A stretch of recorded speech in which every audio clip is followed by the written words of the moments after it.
están? Buenos días. Buenos días. Ánimo. Ánimo. Vamos a dedicar todo el tiempo posible a la sesión de preguntas y respuestas. ¿Es mejor? Empezamos. Buenos días, presidente.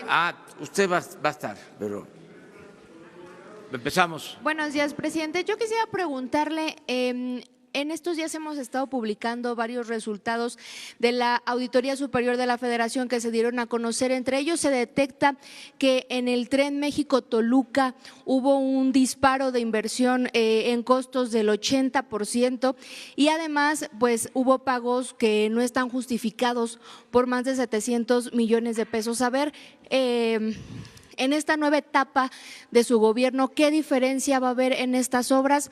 Había una visita el próximo jueves que se pospuso, saber también por qué también hoy se cancela el inicio de la reconfiguración de la refinería que tenía programado en Hidalgo, y saber qué habló ayer con Germán Larrea, si tuvo oportunidad de plantearle el tema de los mineros. Muchas gracias. Bueno, pues estamos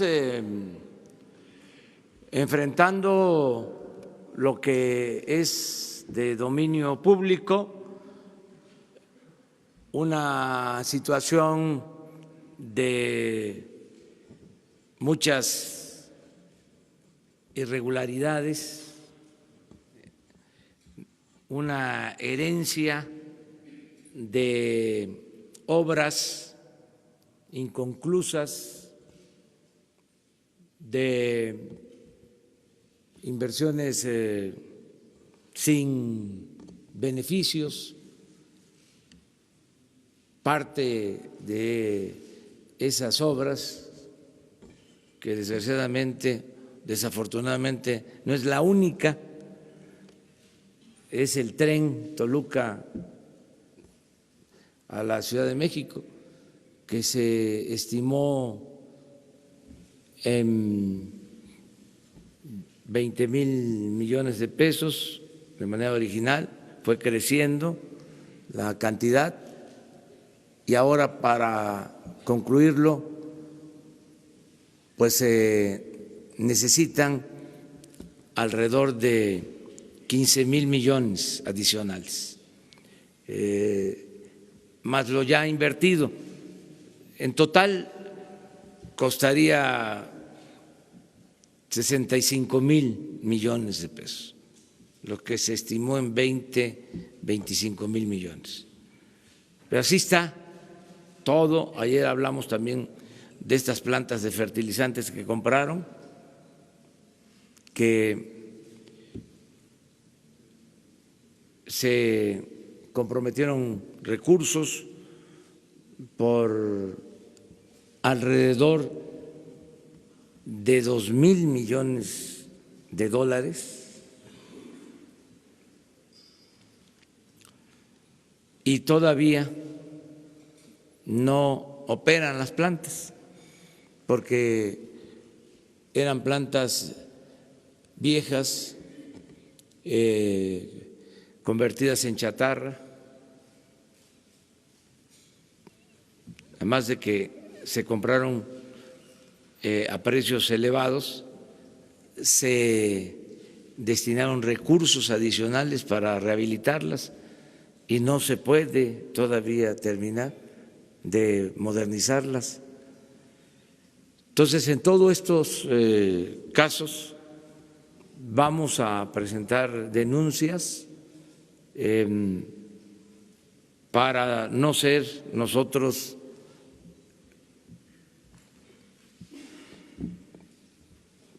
cómplices, porque si no lo mencionamos sería una omisión si no actuamos, y la instancia correspondiente va a decidir. Por eso la Fiscalía General, autónoma, independiente. Pero pues son muchos temas así. presas, hospitales, gasoductos, universidades, plantas, esto de los trenes. Les explico, por ejemplo, la situación del tren de Guadalajara. Estuvieron a punto de inaugurarlo. Se autorizaron para este año 1,000 millones de pesos, pero cuando pido el reporte de cuánto se requiere para terminarlo, me están planteando los técnicos que necesitamos un presupuesto adicional a los 1,000 millones de pesos de 3,500 millones de pesos para terminarlo el fin de año. ¿Y por qué tenemos que terminarlo lo más pronto posible? Porque ha generado todo tipo de molestias, una obra que se debió terminar desde hace años, y así muchas otras. Entonces estamos haciendo una reprogramación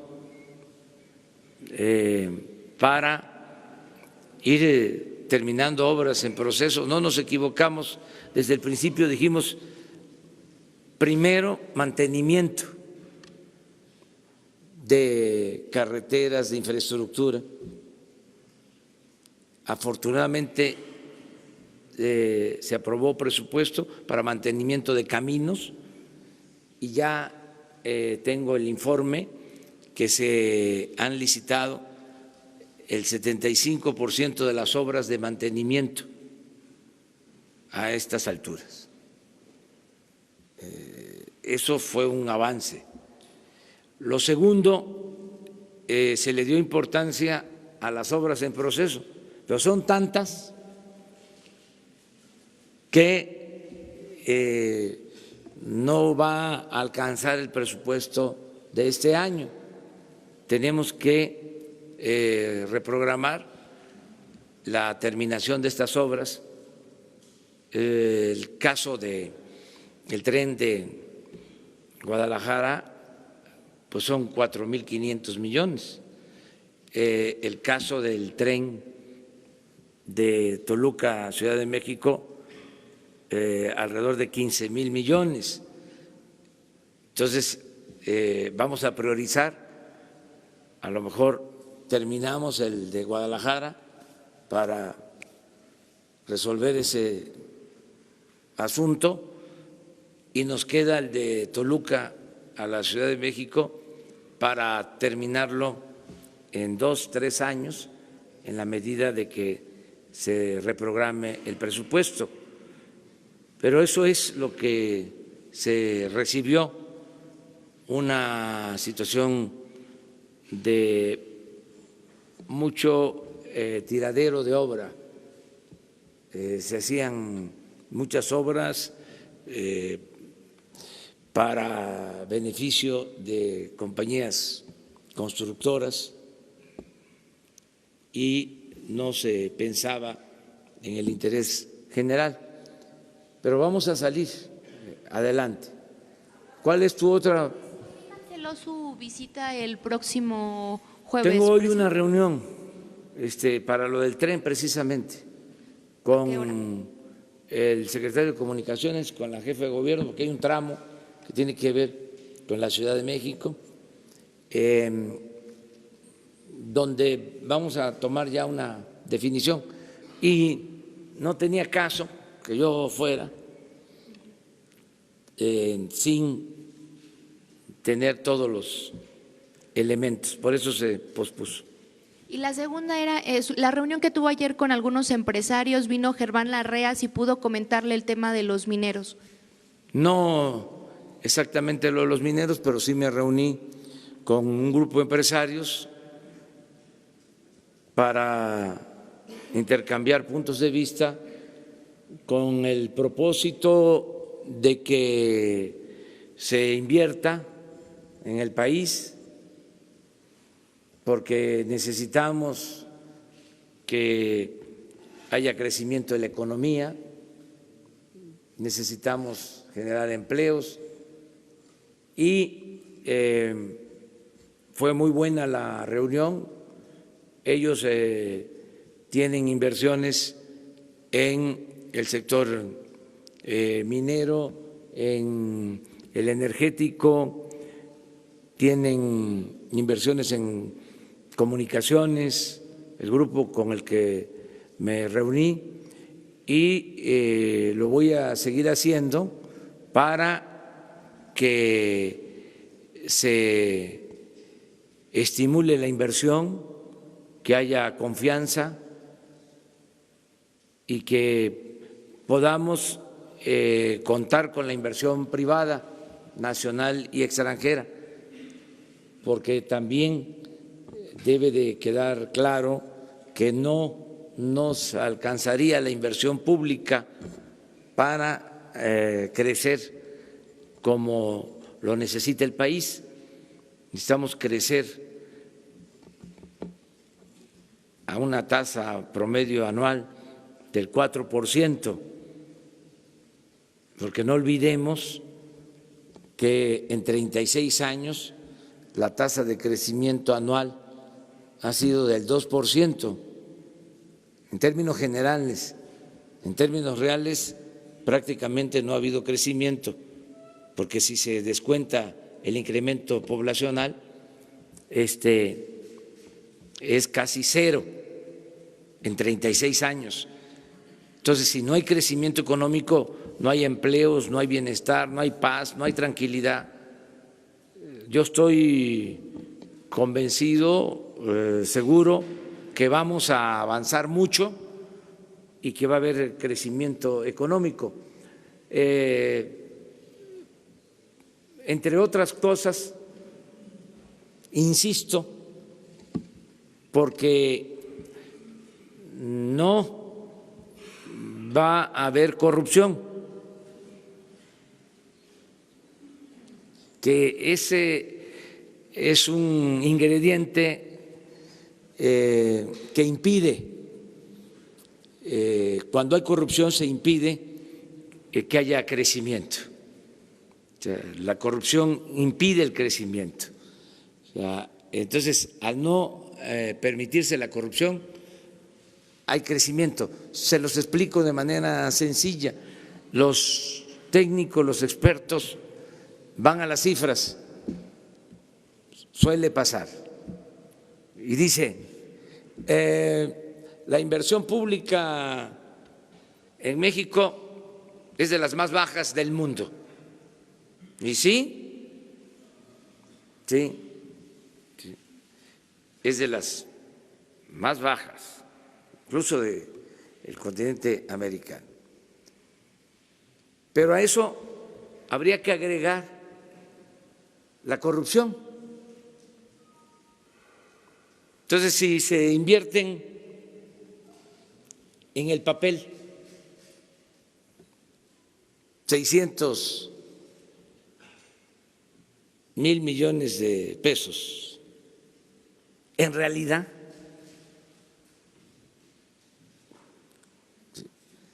son efectivos, si acaso, 300,000. Porque esa inversión pública se convierte en corrupción en su mayor parte, y además se hacen obras que no se terminan. ¿Qué va a pasar ahora? Que esos 600,000 millones en efecto van a ser inversión pública y no se van a ir por el caño de la corrupción. Entonces tengo confianza de que esto nos va a permitir crecer. Vamos a hacer mucho más ahora con el presupuesto. Nada más, ¿a qué hora es su reunión con la SCT, presidente? Y si nos comparte el resto de su agenda del día, por favor. Pues tengo esa reunión, luego tengo otra reunión con el gobernador de Nayarit, que recuerde, pero Jesús les da la agenda.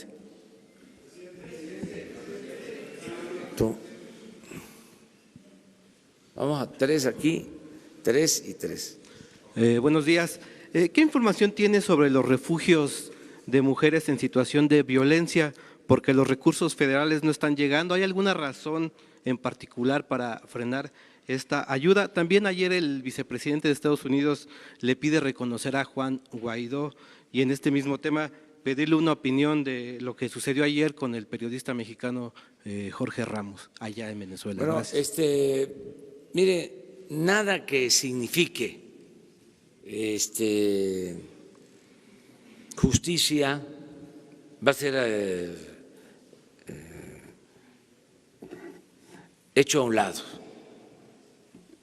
Que quede claro. Refugio de mujeres maltratadas, discriminadas, en riesgo, todo eso se mantiene. Eso y más. Lo que estamos haciendo es terminar con los gastos superfluos. Les voy a dar un ejemplo, 2 ejemplos, y pueden ser 3. Miren, 1 millón de personas con discapacidad ya están recibiendo, no todos, pero ya muchos, y yo espero que en un mes todos están recibiendo una pensión de 2.550 pesos cada 2 meses. Todas las niñas y todos los niños con discapacidad del país. Pero al mismo tiempo existe el Instituto para la Atención a Personas con Discapacidad. La pensión a 1 millón de personas con discapacidad, que significa una inversión sin precedente, nunca en la historia de México se había destinado tanto, y les invito a que revisen el gasto público sobre esto. Hablamos como de 18.000 millones de pesos. Pero se creó un instituto. El instituto tiene 600, 800 millones, algo así. Entonces, ¿qué estamos haciendo? Pues que ese instituto, los recursos de ese instituto, se sumen al apoyo a personas con discapacidad. Porque antes todo era el instituto. Para niños de la calle, un instituto. Para madres solteras, un instituto. Para adultos mayores, un instituto. Y cada instituto con un director general o directora general o coordinadora, con sueldos de 150 a 200,000 pesos, con direcciones, jefes de departamento, ¿sí?, viajes al extranjero, porque había que ir a aprender, ¿no?, a Europa cómo hacerle. Entonces, ya no queremos eso. Ya lo que queremos es, vamos a darle el apoyo directo a la gente, no a los aparatos burocráticos, porque el gobierno estaba ensimismado. El presupuesto era para el mismo gobierno, no le llegaba al pueblo. Esto cuesta trabajo que se entienda, porque había una costumbre burocrática,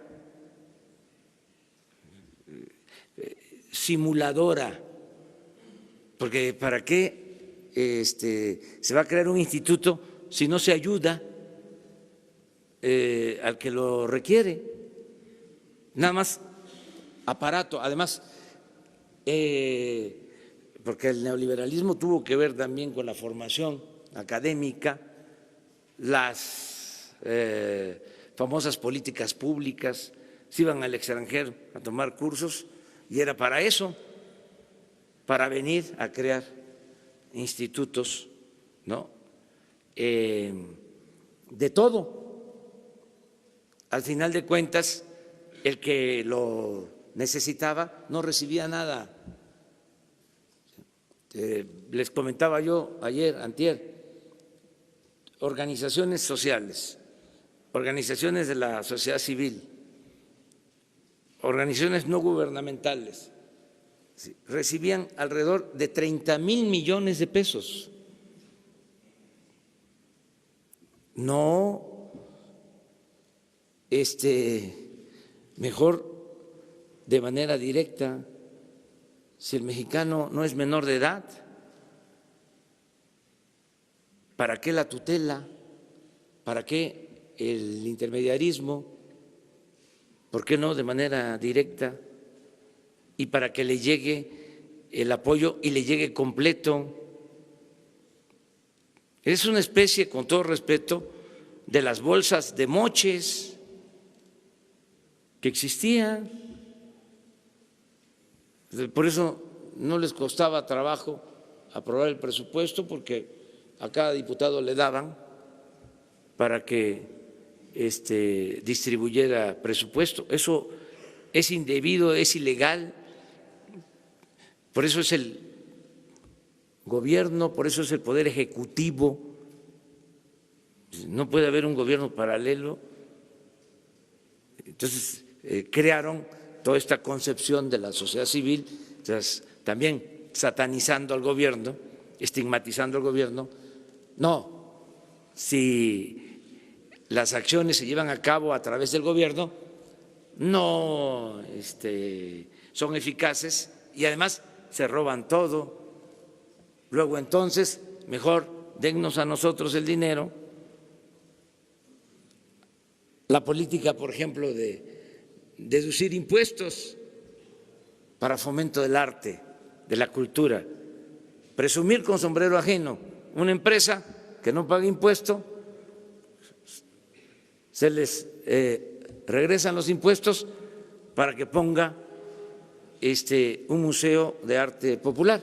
Pues sí, nada más que ese dinero no entró a la hacienda pública. Ya esa política no va a continuar. Vamos a cambiar las cosas.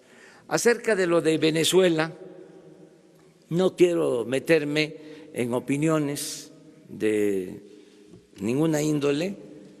Ya fijamos nuestra postura, está lo suficientemente clara, está en la Constitución, y como dicen los abogados, no quiero leerles el artículo.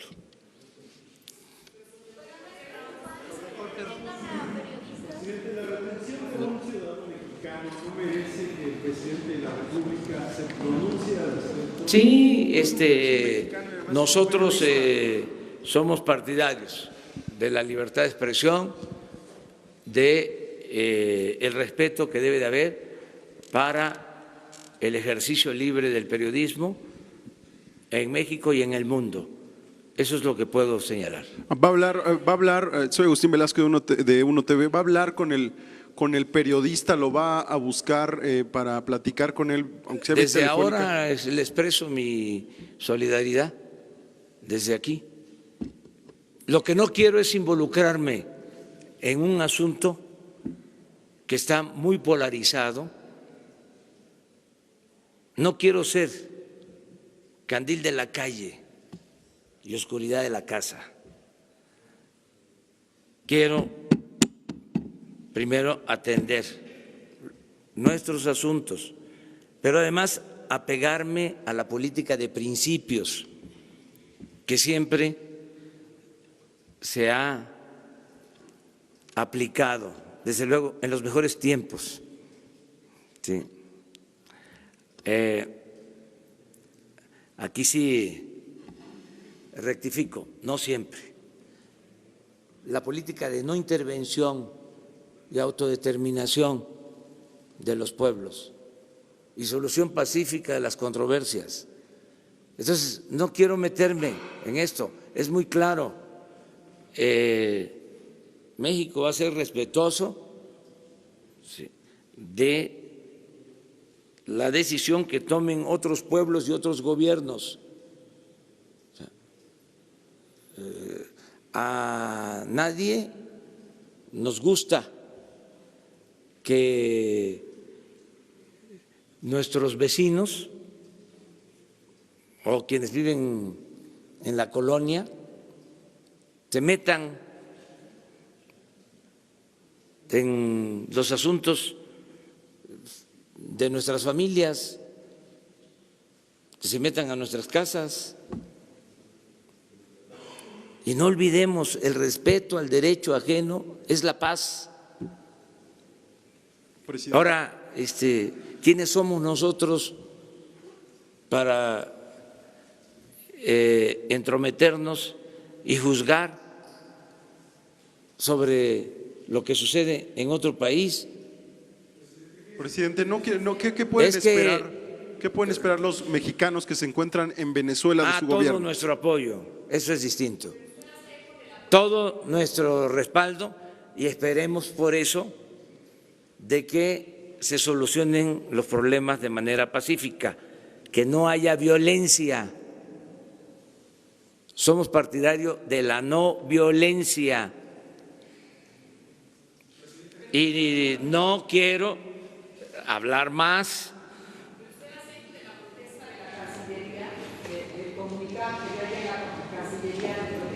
Que les quitaron el equipo a nuestros colegas de Univisión. La Cancillería de México tiene autonomía y respaldo lo que ellos sostuvieron.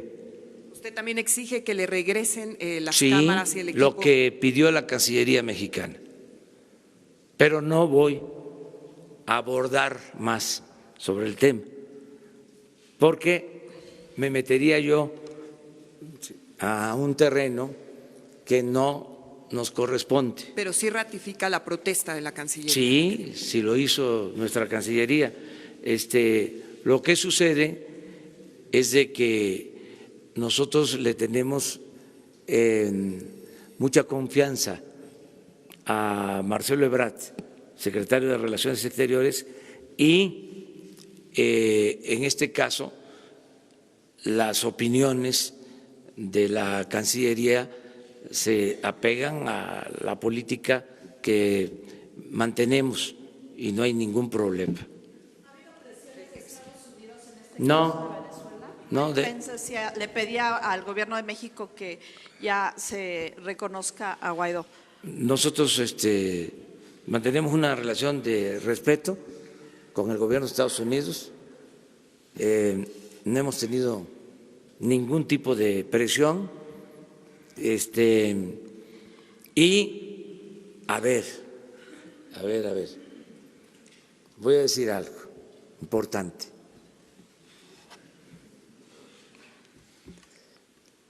Convoco respetuosamente a las partes en conflicto a que se sienten a dialogar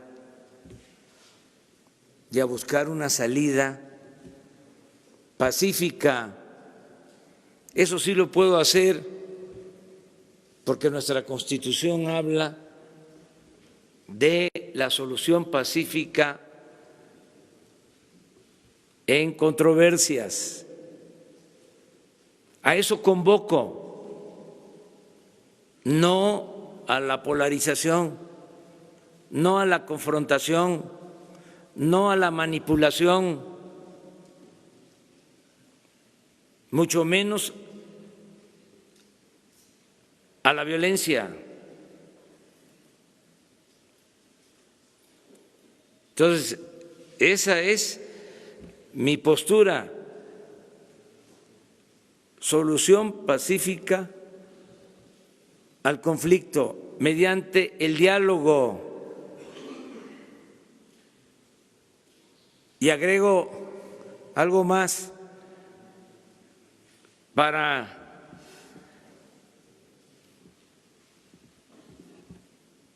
atender el asunto de la ayuda humanitaria, que se acuda a la ONU y a la Cruz Roja y que no se politice este tema. Lo digo con todo respeto y termino con la frase de Juárez: nada por la fuerza, todo por la razón y el derecho.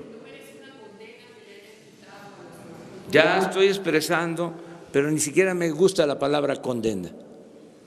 No uso yo eso.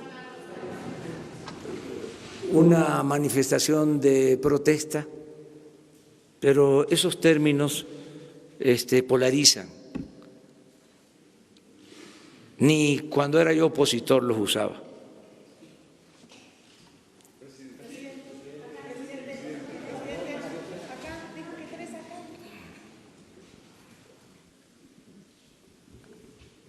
Buenos días, presidente. Rafael Herrera para Sin Censura con Vicente Serrano desde Chicago.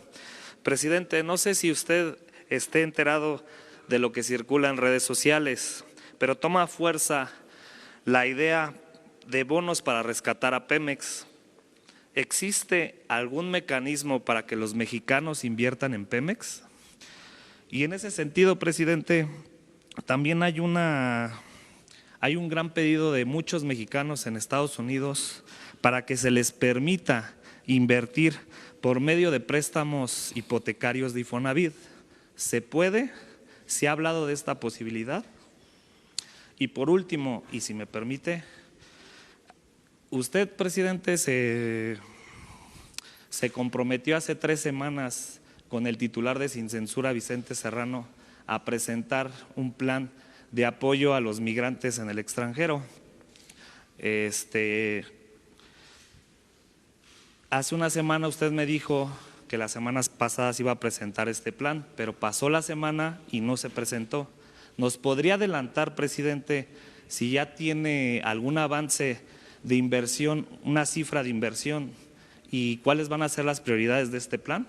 Muchas gracias, presidente. Bueno, sobre esto último, en efecto, yo tengo ese compromiso y esta semana le voy a pedir que venga con ustedes y comparezca el secretario de Relaciones Exteriores para hablar sobre el apoyo a nuestros paisanos migrantes esta semana. ¿Qué otra cosa preguntaste? Si los mexicanos de a pie podrían invertir en México, en claro, Pemex. La mejor inversión es que todos ayudemos, como lo hacen millones de mexicanos, pagando nuestros impuestos para fortalecer la hacienda pública, y que todos ayuden también actuando como guardianes para no permitir la corrupción en el país. esa es una forma de contribuir. Nuestros paisanos migrantes ayudan muchísimo,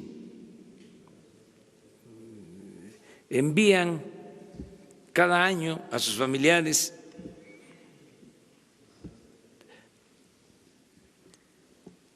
más de 30,000 millones de dólares.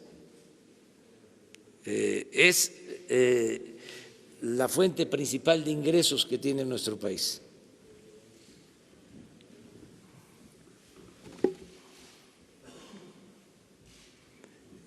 Es la principal fuente de ingresos que tiene. Ya me trajeron mi acordeón. Entonces, ayudan mucho, ¿sí? Y desde luego que están abiertas las posibilidades de inversión. En este caso, para Pemex, los ciudadanos de Apoe puedan invertir en bonos en Pemex para su rescate. Eso habría que verlo de acuerdo a las leyes vigentes, ¿sí? Pero estamos rescatando a Pemex porque se está invirtiendo, eso lo tienen que saber todos los mexicanos. Vamos a rescatar a Pemex. Se está invirtiendo como nunca en los últimos tiempos para producir más petróleo crudo y es un negocio muy rentable porque si no hay corrupción, extraer un barril de petróleo cuesta cuando mucho, $6. Y se está vendiendo en $54 el barril. O sea, no hay ningún negocio tan rentable como la extracción del petróleo. Lo que pasa es que se esmeraron en buscar destruir a Pemex, como se esmeraron mucho en destruir al país. Con la política neoliberal, con la política de pillaje, pero afortunadamente, como una bendición, ya cuando estaban por terminar la obra de destrucción, sonó la campana. Se llevó a cabo la elección del día 1 de julio del año pasado. Y la gente dijo, basta, va a haber un cambio, va a haber una transformación. Eso es la salvación del país, eso que hicieron todos los mexicanos. Y eso mismo, porque con todo respeto son muy mezquinos, les molesta a algunos.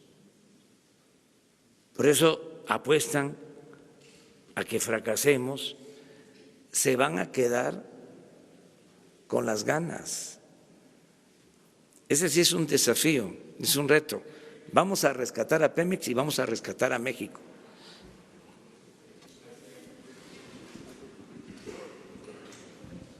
Gracias. Buenos días, señor presidente. Bueno, pongo de pie para que las redes sociales no nos digan de cosas. Ok. Urbano Barrera, del diario Ovaciones, señor presidente.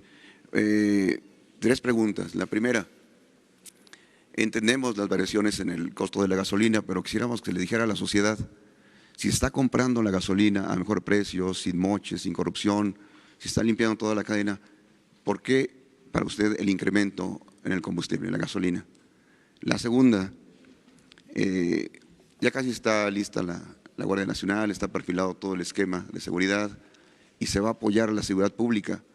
¿Qué va a hacer usted cuando se enfrente a los problemas de la infraestructura, ¿no? Por ejemplo, en la Ciudad de México, que es una de las policías mejor estructuradas, tenemos 5,000 patrullas, pero 1,000 están paradas por falta de mantenimiento, por cuestiones no muy claras ahí, es el 20%, son algo así como 62 patrullas por alcaldía. ¿Qué pasa ahí? Y la tercera, si usted contempla decirle a la jefa de gobierno, Claudia, que hace falta una limpia en la policía del metro. Nos enteramos el sábado anterior, el sábado 16, de la señora María Guadalupe Fuentes Arias, se desmayó en la estación Tacubaya, llegan a asistirla el personal policíaco de la estación, la meten a uno de los cubículos, después sale y la colocan en una escalinata de entrada, sin celular, sin dinero, le dejaron 3 pesos. Hay videos que grabaron todo, están en la carpeta de investigación, pero no ha ocurrido nada y siguen impunes estas personas. A eso se exponen las jóvenes, ha habido problemas de jóvenes atacadas en el metro.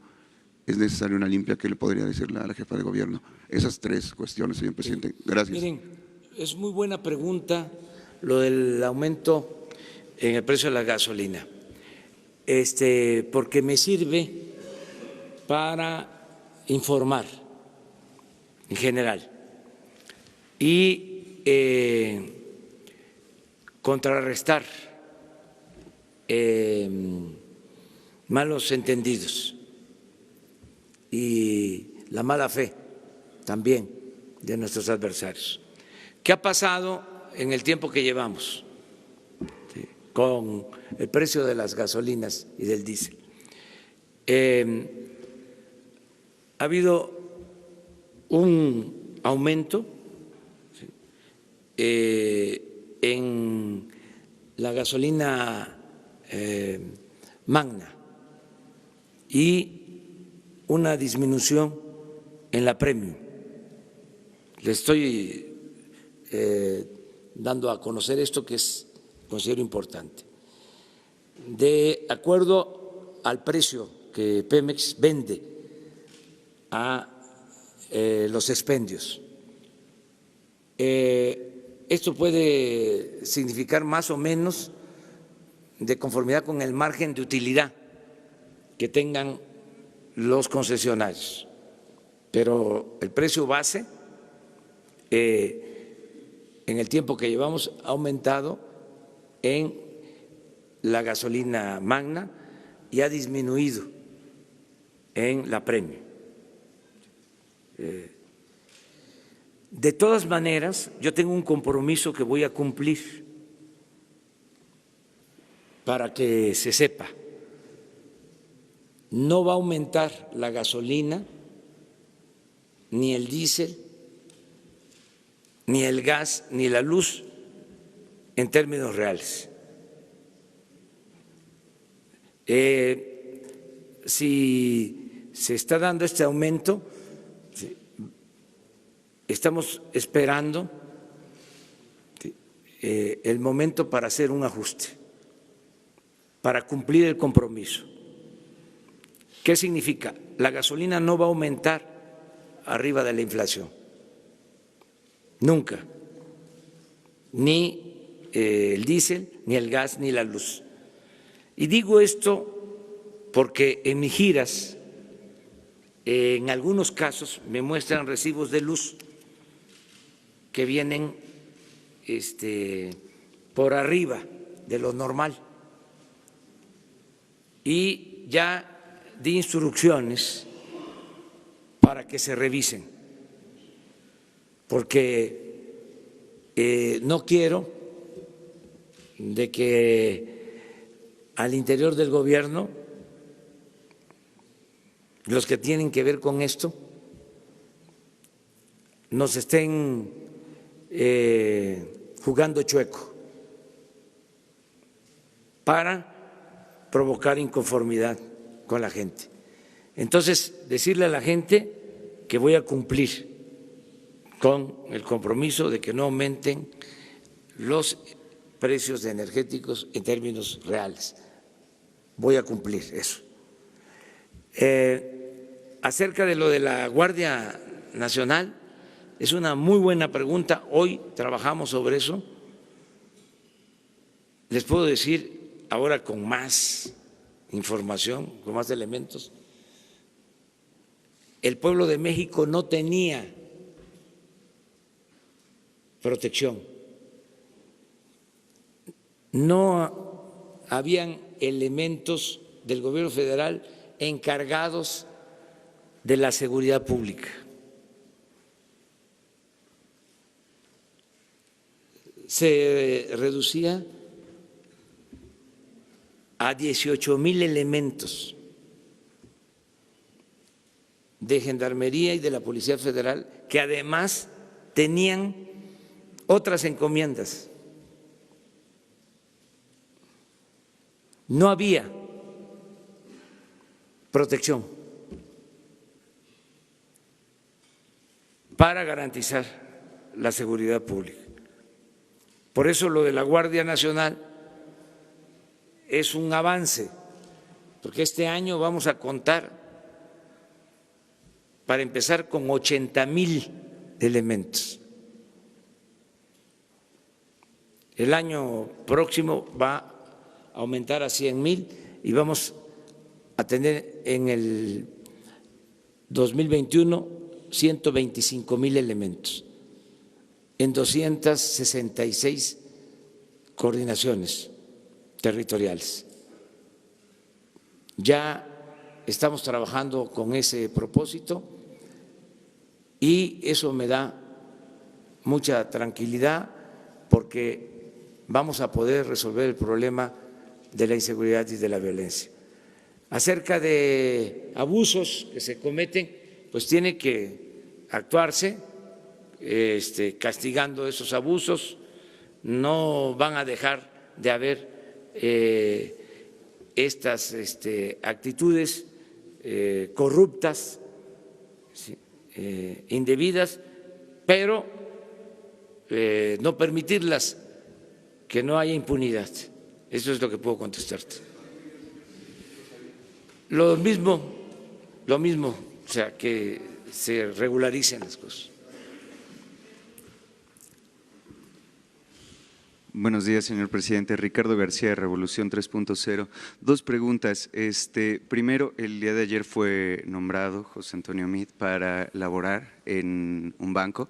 Entonces, bueno, quisiera saber su opinión al respecto.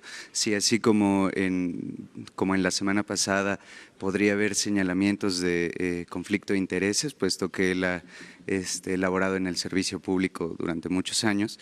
Y en otro tema, después, a raíz de la muerte de un activista de Samir, en torno a la presa, a la termoeléctrica, se ha desatado una serie de posicionamientos por parte de la sociedad civil en torno a que al día de hoy suman 14 activistas y comunicadores que han muerto durante su sexenio.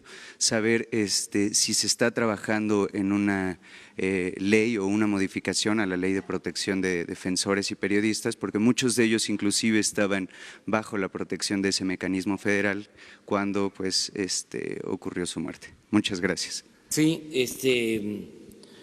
es cierto lo que comentas y es un tema que se está atendiendo, lo de la protección de dirigentes sociales, de periodistas, porque incluso con custodia, en el tiempo que llevamos han perdido la vida 5 periodistas, con custodia, han sido asesinados más.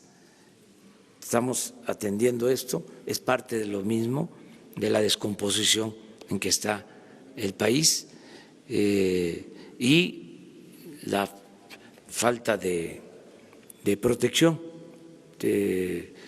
y de atención al problema de la inseguridad y de la violencia. Se dejó sin atender este asunto y se fijaron otras prioridades. El cambio que se está dando ahora es la protección a los ciudadanos en seguridad pública, básicamente. Eso es lo que estamos haciendo. Lo primero que me preguntaste es sobre un posible conflicto de intereses que pudiera… Gracias. Sobre un posible conflicto de intereses que pudiera haber en torno a la reciente designación para laborar en un banco de José Antonio Meade. Pues ya hablé de eso, ya no quiero que llueva sobre mojado. Lo que sí puedo mencionarles es que está, o reiterar, que hemos presentado una iniciativa de ley para que esto no suceda, para que exista una veda de 10 años, que los funcionarios públicos que terminen no puedan en 10 años laborar en empresas afines al cargo que desempeñaron. Pueden dedicarse a la docencia, a la investigación, a otras actividades, pero no a las actividades vinculadas a los cargos que desempeñaron.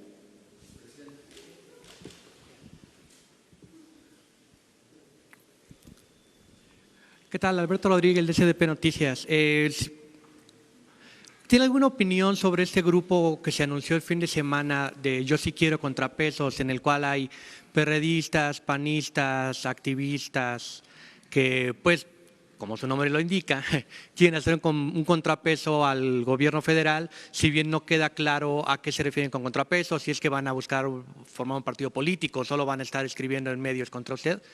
Esa es una pregunta. Y la otra, hay conflictos laborales en Chapingo, en la UAM.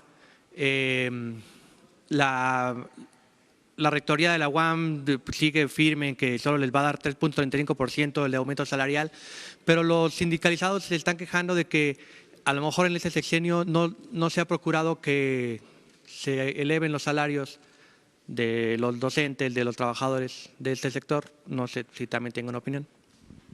Sí, mire, acerca de los grupos que se constituyen para hacer oposición al nuevo gobierno, pues es legítimo.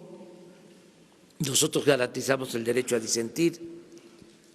Entiendo que están desesperados porque no se repone el conservadurismo. Solo que no están haciendo bien las cosas. Yo les voy a dar a ellos un consejo respetuoso. Un buen consejo no se le niega a nadie. O sea, yo pienso que podrían los conservadores, los intelectuales orgánicos del conservadurismo en México, podrían formar una escuela de cuadros para crear a la nueva clase política conservadora del país, porque ese es el problema que tienen. Tienen ausencia de cuadros políticos.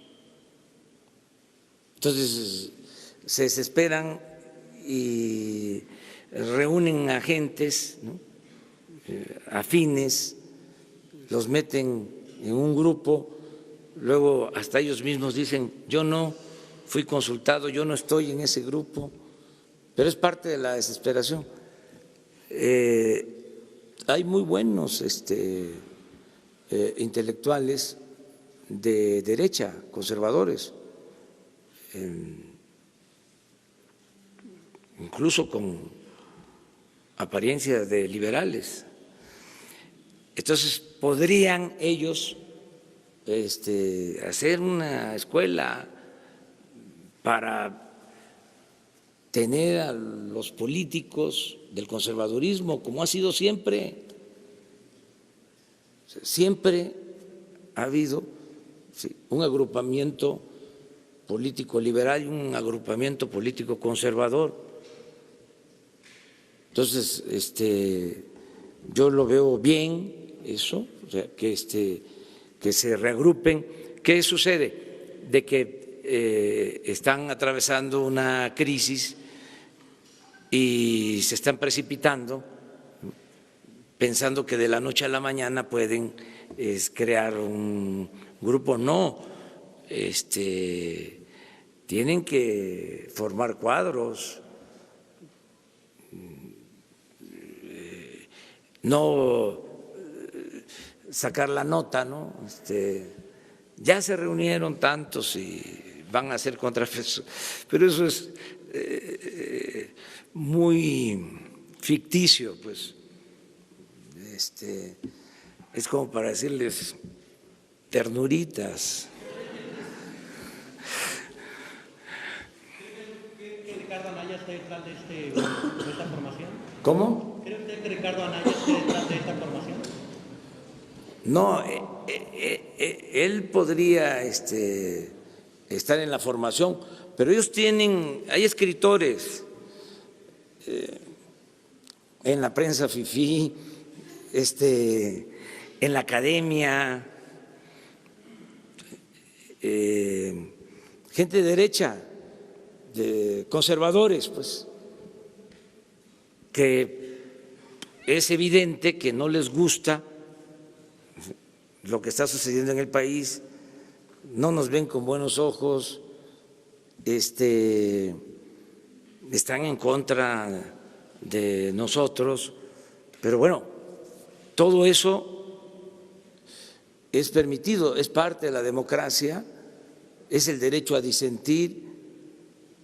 Entonces, nada más que no hagan el ridículo, que hagan bien las cosas. Y lo de la UAM, si el gobierno está a favor de que haya Nosotros incrementos salariales.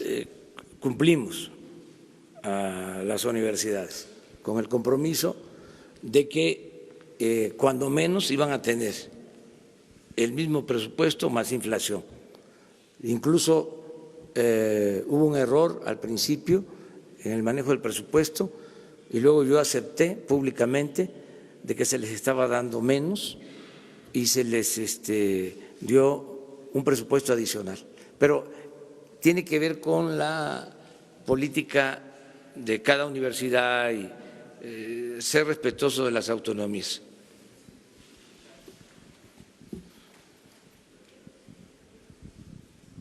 Buenos días, presidente de México, servidor Carlos Pozos, líderes mexicanos y Petróleo y Energía. Presidente, ahorita usted acaba de hacer esta convocatoria. ¿Pondría usted alguna fecha y ofrecería usted alguna instalación aquí en la Ciudad de México, el Castillo o Tlatelolco, para este diálogo que propone en Venezuela? Sí, si nos los piden las partes. México siempre estaría en condiciones de ayudar en la realización de un diálogo para conseguir la paz en cualquier nación. Están abiertas las puertas de nuestro territorio para que se dialogue. Y ese papel de intermediación para que haya diálogo lo podrían hacer no solo los mexicanos, no solo nosotros, lo podrían hacer los uruguayos, diplomáticos de prestigio mundial, la ONU, incluso hasta el Papa Francisco, que ya lo ha hecho.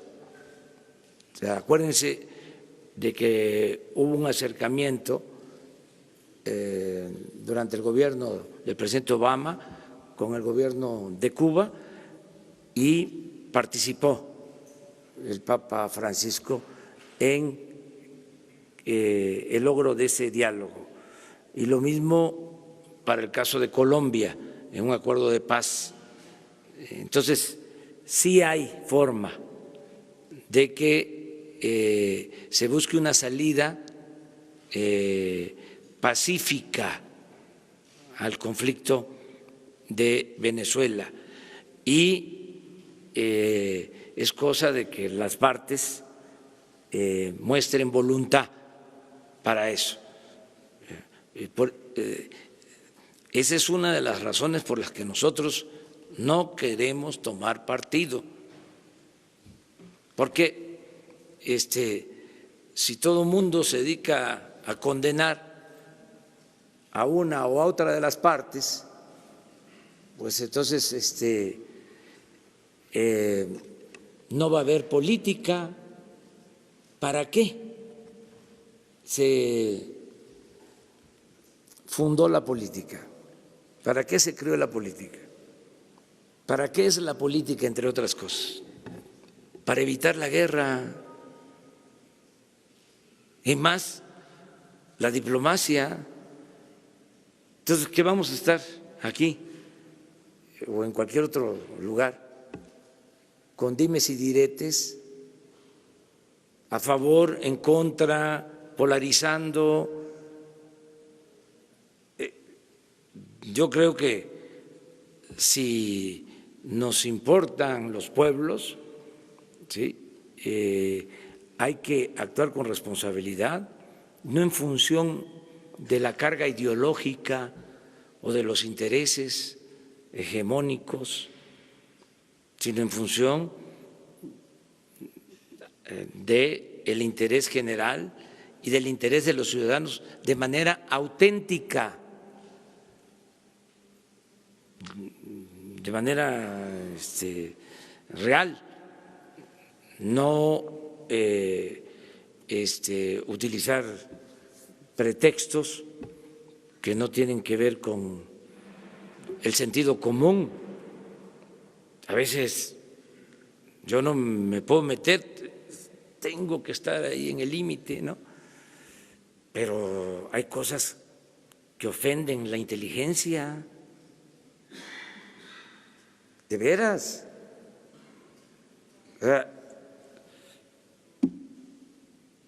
Ofenden la inteligencia, ya no puedo decir más.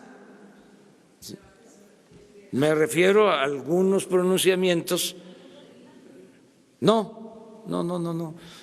algunos pronunciamientos, pero hasta ahí la dejamos. Presidente, dos denuncias. El saqueo en Pemex continúa, el Pemex paralelo de los directores, subdirectores continúa, presidente.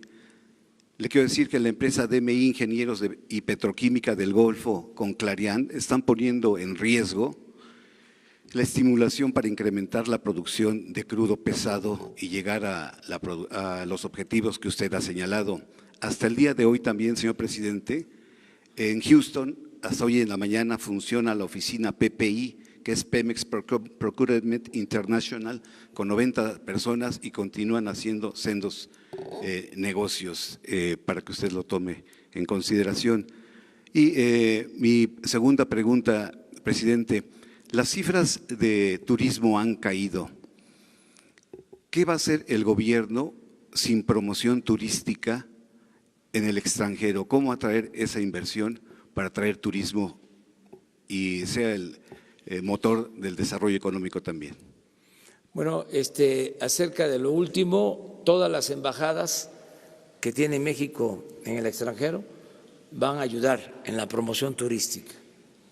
Y la mejor promoción es el que haya paz y haya seguridad en el país.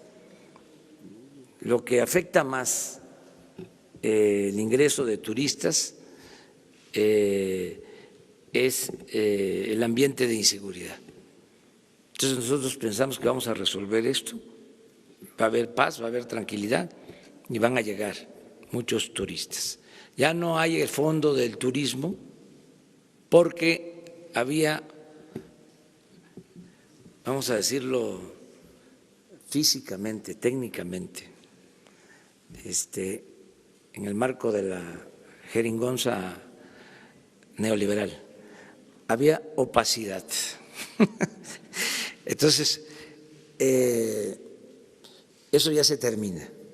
y esos recursos son los que se van a utilizar para la construcción del Tren Maya. Y quienes manejaban estos recursos pues no están conformes. Ya lo he dicho, habían oficinas en el extranjero, nada más había un programa que se llamaba ProMéxico con 60 oficinas en las distintas ciudades del mundo. Ustedes han visto aquí, en la capital o en cualquier estado de la República, una oficina pro Francia, pro Alemania, pro Estados Unidos, pro Japón. No, eran de las extravagancias que se cometían. Entonces se puso orden también en eso. Acerca de Pemex Internacional, es una empresa que está constituida desde hace mucho tiempo. Estamos limpiando esa empresa porque es la que compra los combustibles, es la que tiene la venta también del petróleo en el extranjero. Es una de las empresas más importantes, estratégicas. Se está limpiando de malos manejos. Hay mucha gente todavía, no solo en Pemex, en todo el gobierno. O sea, están ahí. Nos va a llevar algún tiempo, pero vamos a ir limpiando. Vamos a ir poco a poco, ¿no? Quitando gente que no ayuda. Y esa es una labor de ustedes. ¿Quiénes han ayudado más? De aquí, de esta conferencia, salió lo del subdirector de Pemex, ¿no? O sea, que no se le está juzgando porque no es juicio sumario, es, a ver, que se haga la investigación. Mientras tanto, espera, ¿sí? Pero salió de aquí, de este rango. Acaba de haber un caso en aduanas que se denunció aquí, ¿sí? También. Y así muchos otros. Entonces, que todos ayudemos, transparencia, ¿sí? Para que se termine con la corrupción. Terminamos contigo. Presidente, Demián Duarte, de Pasando los Negocios de Política y Nacional Proyecto Corte de Sonora, nos va a visitar el próximo sábado en nuestro estado. Y en Sonora tenemos algunas preocupaciones y planteamientos que tienen que ver con la política del gobierno federal. Uno de ellos es, tenemos la carretera interminable, tiene 20 años reconstruyéndose la carretera federal 15 en el tramo Estación Don Nogales. Se le han invertido 23,000 millones de pesos y no se ha terminado. Incluso Peña Nieto fue la última semana de su gobierno y la entregó sin terminar. La pregunta en particular es si hay un plan en ese caso en específico para terminar la carretera. El otro gran tema que tenemos en este momento, porque se acerca el calor y usted ha estado con nosotros en Hermosillo y en distintos lugares de Sonora, es el famoso subsidio para la tarifa 1F, que no nomás aplica a Sonora, también aplica a Baja California y algunas otras entidades como Chihuahua.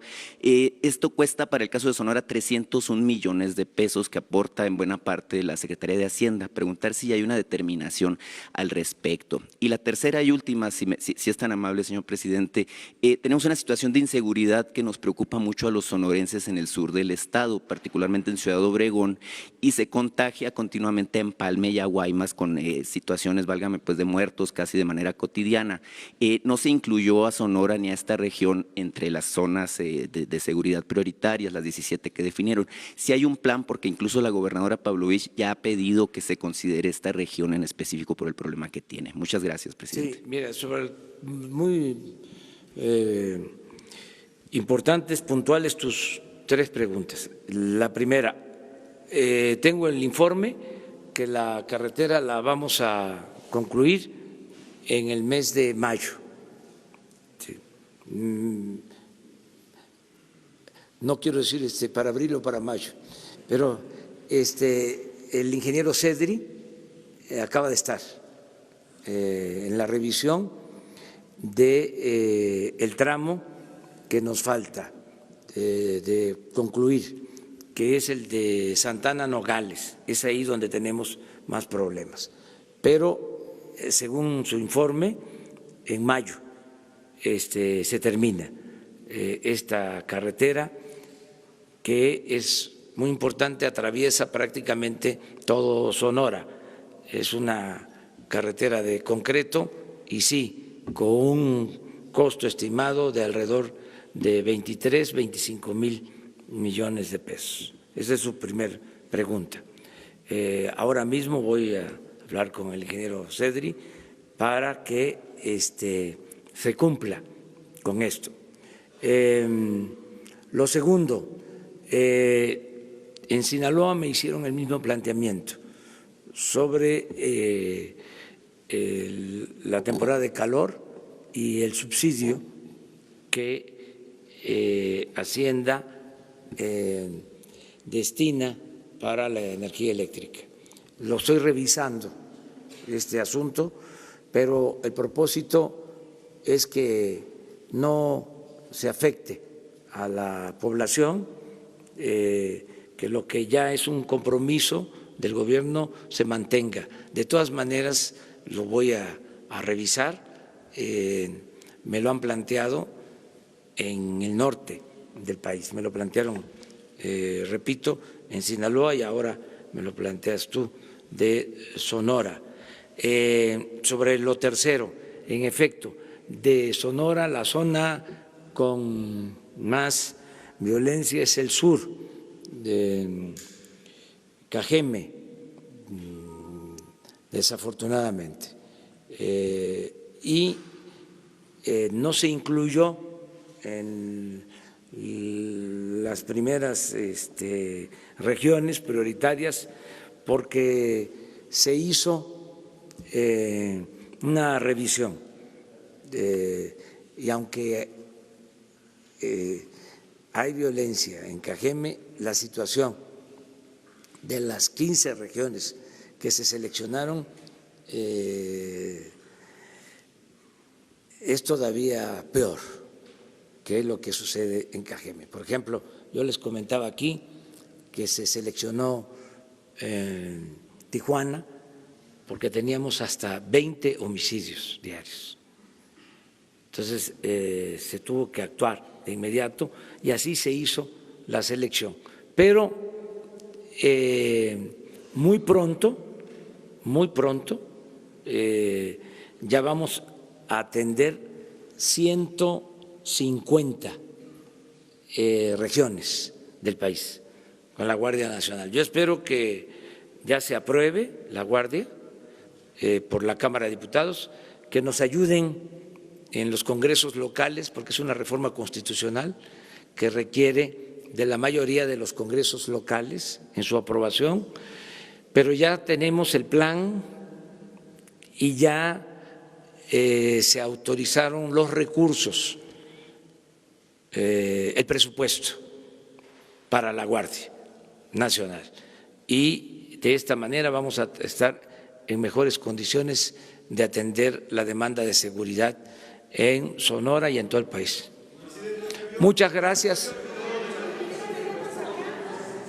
¿No, cómo? ¿Ya vio el video de la detención de la maestra Esther Gordillo hace 6 años? No lo he visto. ¿Hay condiciones para que regrese la maestra al escenario político? No, es que no he visto el video. Déjame que yo lo vea. No, pero digo, aparte, esto es aparte. La sección 22 de la CENTE se está manifestando afuera de Palacio Nacional en ese momento. Esta organización recibía recursos de parte del gobierno federal. Usted ha hecho el compromiso de que se van a seguir cumpliendo esos compromisos. ¿Habrá algún momento en que se sienten con la CENTE para evitar ese tipo de presiones que hacen en contra de gobiernos estatales, el propio gobierno federal, toda vez que están anunciando que se van a quedar en plantón permanente aquí hasta que ustedes cumplan el pliego petitorio que les quieren entregar? Y segundo, presidente, rapidísimo, hoy publicamos también que de acuerdo con información del INEGI, durante diciembre se creció solamente al 0.2%. ¿Hay expectativa de que el crecimiento, como usted ha ofrecido, sí se alcance la cifra del 4% que nos ha comentado desde la campaña? Ahí vamos a ir 4% en promedio en el sexenio. Vamos poco a poco, pero sí tenemos confianza de que va a haber crecimiento y que vamos a cumplir nuestras metas. Aceptamos todos los desafíos. Acerca de las protestas, se atienden todas y es parte de nuestro trabajo escuchar a quienes están inconformes y buscar respuestas.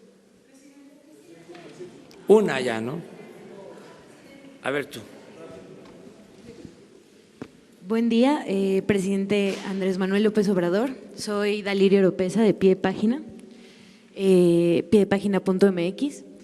De acuerdo con las actas, ganó el no a la termoeléctrica en 11 municipios que son directamente afectados. También son afectados por el proyecto integral Morelos. Incluso en Ayala, que es la tierra del jefe Emiliano Zapata, los resultados son 3,000 a 300. ¿Cómo va a proceder el gobierno respecto a esto? En suma, ¿qué va a hacer su gobierno para garantizar el derecho constitucional internacional a que los pueblos sean consultados por sus modos propios? En Huesca hubo una asamblea en donde fue un rotundo no, igual se replicó en Hueyapan, en donde hubo un rotundo no. Entonces, por este lado, pues, ¿cómo se va a respetar el derecho a los pueblos a decidir? Y ¿cuál es la posibilidad de que a través de la UNESCO puedan pedir vulcanólogos y sismólogos para analizar la cuestión del proyecto integral Morelos, ya que pues varios riesgos han sido señalados por parte de la UNAM, de la UAP, de la UAM, en torno a los gasoductos que rodean el volcán? Entonces, pues estas cuestiones. Sí, se está consultando a organismos internacionales para que den su opinión. Ya hemos firmado incluso acuerdos, lo hicimos aquí, para ver la calidad del agua y estamos dispuestos a que cualquier organismo internacional revise esta situación. Y acerca de la consulta, pues lo que se hace es preguntarle a la gente, eso es la democracia. Pero ¿cómo, por ejemplo, Cuernavaca no podría decidir encima de los pueblos que están directamente afectados? Pues todos somos afectados en un sentido o en otro, porque si la planta no funciona, se tiene que comprar la energía eléctrica a empresas extranjeras a precios elevados, se tiene que pagar subsidio, se afecta a toda la población, o sea, es como se le quiera ver. Yo entiendo que existe inconformidad de parte de los afectados directos, pero también hay una afectación a la hacienda pública. El presupuesto es dinero de todos, son 25,000 millones de pesos. Entonces, no es un asunto sencillo, es complejo y la mejor manera de resolverlo es con el diálogo y con la democracia. No hay otra forma. El que si existe una inconformidad, existe un conflicto, vamos a preguntarle a la gente, que la gente decida. Eso nunca se había hecho en el país, nunca. Y por eso también mi reproche fraterno a las organizaciones que se presentan como de izquierda o radicales. Para mí eso es conservadurismo, eso es mantener el statu quo, es decir, es conservar, que sigan las cosas igual. una realidad se conoce para transformarla. Entonces, no es nada más conocer la realidad, sino transformarla. El que se utilice la democracia para resolver los problemas es un gran avance en un país donde casi nunca ha habido democracia.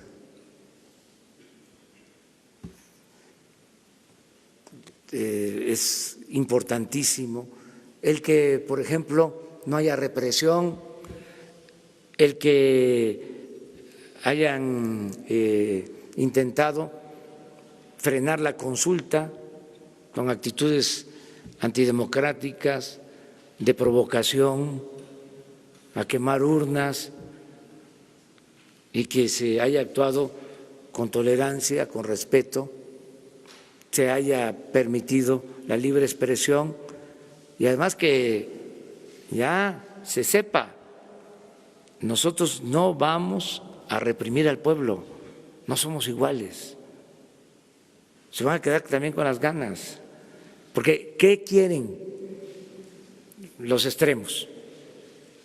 La extrema derecha y la extrema izquierda, que suelen tocarse, quieren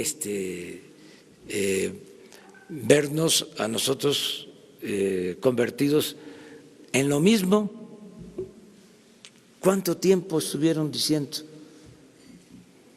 Bueno, hasta los movimientos más famosos, que fueron muy importantes en su tiempo, que decían, ¿para qué votar?